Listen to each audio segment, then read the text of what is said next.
Mr. Speaker. From Florida. Mr. Speaker.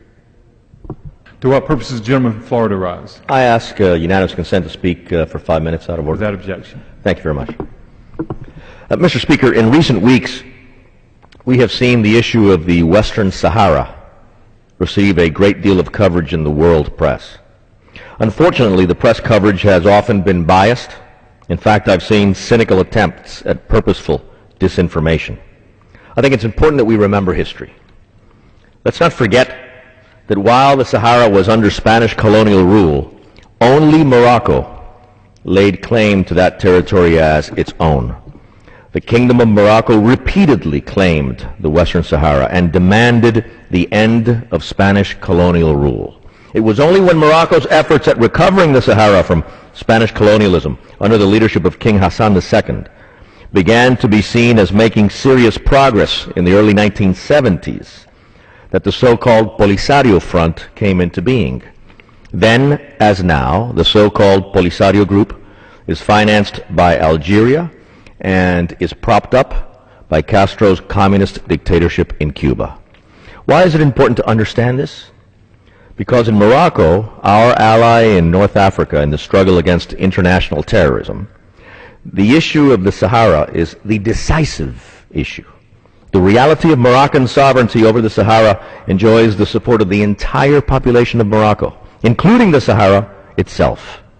In other words, the issue of the Sahara is the sine qua non, the necessary ingredient for stability and peace in that country of strategic importance in North Africa, our friend and ally Morocco. King Mohammed VI and his negotiating team have demonstrated great courage and patience in dealing with this critical issue so closely tied to the security of the entire region. Let us never forget that a make-believe and illusory, a fake microstate in northern Africa would be led by a Castro-Cuban-formed political class which would constitute a minority of the population even within the fake microstate, but would control it through Castro-style repression. Let us never forget that such a microstate would serve as a focal point of regional instability and destabilization, as well as an exporter of terrorism. For over a decade, Mr. Speaker, Morocco has agreed to grant a genuine and profound autonomy to the Sahara under Moroccan sovereignty in order to reach a realistic and definitive solution to this problem. But Algeria and the so-called Polisario continue to insist on the creation of a fake microstate. Majorities in this Congress, comprising both Republicans and Democrats, have spoken clearly in support of our ally Morocco's position on this critical issue in letters we have sent first to President Bush and then to President Obama. The United States, during both administrations and with the strong leadership of Secretary of State Rice and Secretary of State Clinton, has agreed with the position expressed by the overwhelming majority of this Congress.